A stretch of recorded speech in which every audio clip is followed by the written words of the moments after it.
So say what you said again about not using a pen. Tell me about that. It's crazy. We can only use what? Pencils, we can only use markers. pencils, markers. This might be too confidential, but like some residents come in here and you're on suicide watch. Like people watch you 24/7 while you're sleeping. There's a lot of things. So like they can only use markers. You can't use a spoon or a fork.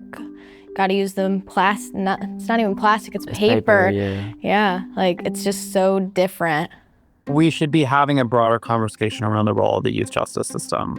It does more harm than good for a lot of kids, and it's exacerbating rather than mitigating kind of the trauma that they're bringing with them. Like we can't, while we're in gym, we can't do high fives or anything like that. We still find a way to do it, but there's just a because lot. of touching? Yeah. Yeah, you can't. You can't touch. Like, even if you touch like toes. Yeah, literally. Like if you're like if we're like trying to touch toes, we'll get in trouble for that. I'll be like, oh, footsies. Yeah. So what does that mean to you guys? How does that feel? Like you're never allowed to touch? It's crazy. Like even if what if you're crying and you want a hug? They'll be like, can't touch you. You can have a 10-bed, beautiful facility and still have people that can't figure out another way to control behavior except to seclude.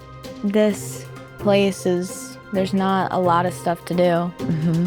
Like There's I really never did not. arts and crafts the way I do now. Exactly. I've never just wanted to sit in my bed and make a paper mache heart. Right. But out here, I'll do it all night and day. Like it's very different, the activities you find to occupy yourself in here. Like I don't read when I'm out. I read poem books. I never read. Yeah, like I don't really read that much. I'll read my poem books here and here. I'm very into poems and quotes and stuff, but here I'll read whatever you give me. What makes it hard then to transfer that out? So you do things in here? Because we're free. The big problem that's been going on lately, at least from us, has been lockdown. It's because people are calling off and they don't want to come in and all this stuff, so we can't get up. So on Sunday, we were in our cells from Saturday night, 9 p.m. to Sunday 3 p.m. to 4 p.m. Yeah. We didn't even get up until 4 p.m. So we were in our cells for over, 20 hours almost?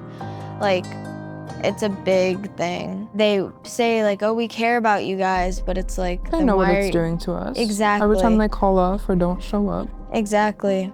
It was kind of lonely in the cell.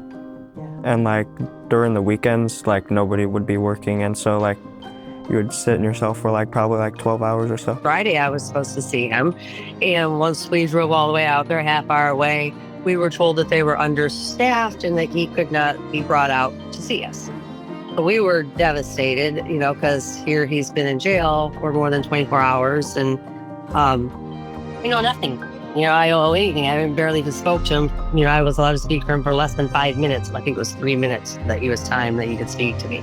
Being away from my family and my friends, I really didn't like being in GAC because I didn't get to see my family all the time. But we had visitation rights, but I didn't think that was enough time to spend. There was one time where they actually had him on suicide watch because he said that he would just rather kill himself than just stay there. He tried to fling himself off of the bed so he can break a bone just to get out of there, even to go to the hospital. That says a lot.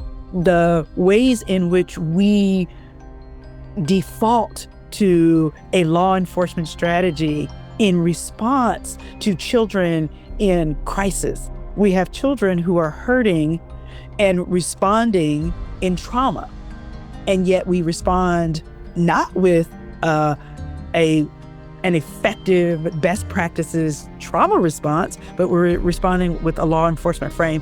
So when they would put him into isolation by himself for having a moment of crisis, I don't think it was helpful.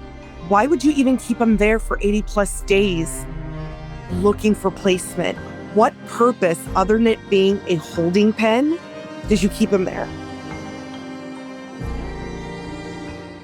I thought that was so interesting when you said that, and just kind of wondered, how long has it been since you used a pen?